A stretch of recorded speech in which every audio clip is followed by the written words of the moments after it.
You open your banking app and your brain hesitates for a second. Did you read that right? You blink, look again, and the number is still there.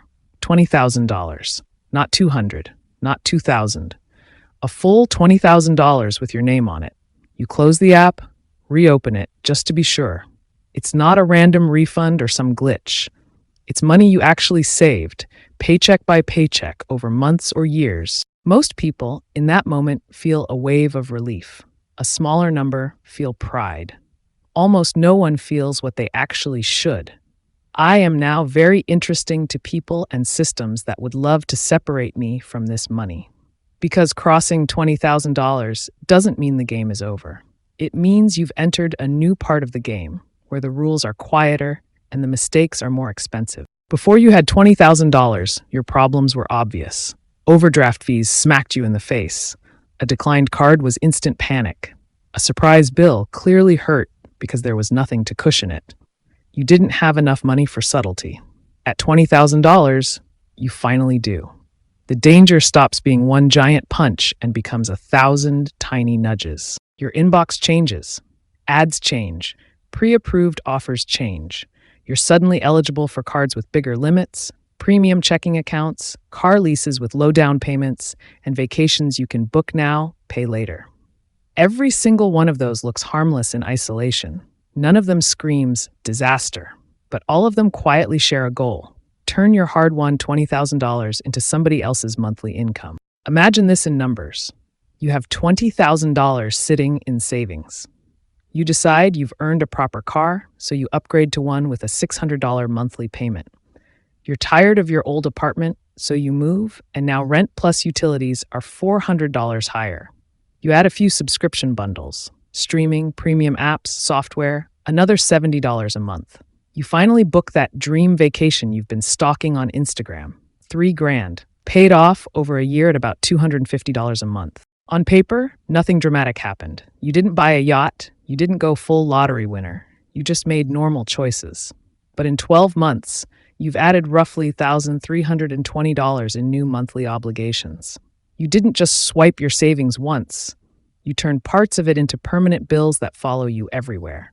If your income ever drops, gets delayed, or disappears, those bills will not politely step aside because your life got harder. That's the first way $20,000 destroys people. They treat it like extra money. In reality, it's not extra at all. It is the gap between you and zero. Before $20, one big bill or one lost job is a cliff. After $20K, that cliff is finally a bit farther away. The goal is not to sprint back to the edge and jump off in fancier shoes. The goal is to keep walking inland until the cliff stops being a daily threat. There are three types of people $20,000 can create. The first is the spender. The spender hits $20,000 and immediately starts upgrading. Better car, better place, better everything. They tell themselves they'll rebuild the savings later. A year or two passes, and a real emergency shows up. They open the app expecting comfort and find $1,200 and a list of payments they can't easily escape. Their income changed, but their behavior didn't. They used $20,000 to buy a more fragile lifestyle. The second type is the hoarder. This person swears they'll never touch the $20,000. They park it in one account and freeze. They refuse to pay off 20% credit card debt because that's my savings. They refuse to move out of toxic jobs or situations because what if I need the money more later? On paper, they look disciplined, but in reality, they're still living month to month, still carrying expensive debt, still stuck. They turn $20,000 into a glass box, safe but useless. The third type is the architect. This is the only version that actually becomes free. The architect doesn't see $20,000 as shopping money or as sacred museum money. They see it as construction material. Their first question isn't, what can I buy?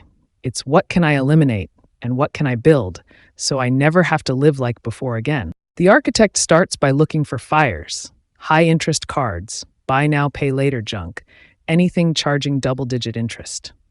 If they're paying 20% on a balance, they stop pretending savings and debt are separate.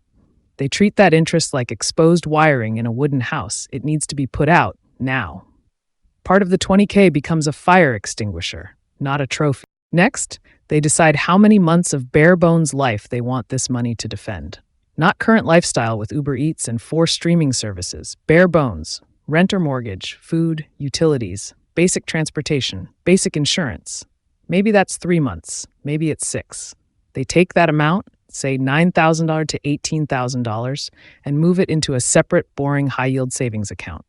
No debit card, no constant tinkering. That money's job is simple. When, not if, something major goes wrong, it keeps life from collapsing. Whatever is left above that protected cushion becomes seed capital. Now the architect asks, what can I plant with this that future me will be grateful for? That might be starting a retirement account and automating monthly contributions. It might be paying ahead on certain bills to free cash flow. It might be paying for a certification, training, or tool that permanently increases earning power. The exact choice matters far less than the mindset. This money gets used once to change the structure of life, not continuously raided to paper over bad habits. Why is this so urgent at $20,000? Because for a huge group of people, that first 20K is the only time the distance between broke and secure is small enough to cross cheaply. If you blow it on upgrades, you will almost certainly face the same security problem again later.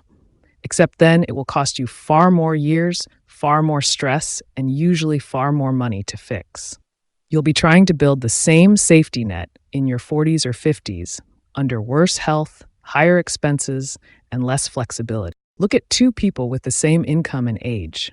Person A hits 20K and uses it to finally live a little. They improve everything slightly and keep their old patterns.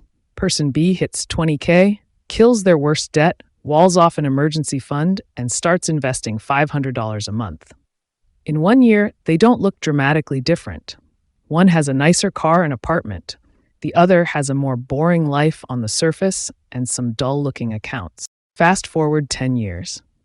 Person A has maybe a couple thousand saved again, maybe nothing, and permanently higher fixed costs. Person B, at even a modest 7% return, likely has tens of thousands, maybe over $80,000 or $100,000, invested, no high-interest balances, and a cushion that still exists. Same $20,000 starting point, same income, completely different future. The scariest part? Nobody claps for Person B. There is no applause for "I didn't move to a more expensive apartment." No one congratulates you for driving the paid-off car a few more years. You will not go viral for "I maxed my IRA and went to bed at 10." The world rewards loud consumption, not quiet resilience. That's why almost nobody chooses the architect path by accident. It has to be intentional. So if you're approaching $20,000 saved, or you're already there, here's the way to think about it. This is not the moment you can finally relax and loosen all your rules. It's the moment your decisions become more dangerous and more powerful at the same time. Dangerous because you can now make mistakes that don't hurt today, but wreck you later. Powerful because you now have enough distance from zero to start making choices from strength instead of panic. Treat high-interest debt like a fire. Treat your emergency fund like infrastructure, not spending money on hold. Set up one automatic behavior that moves money toward your future every single month, whether you feel like it or not.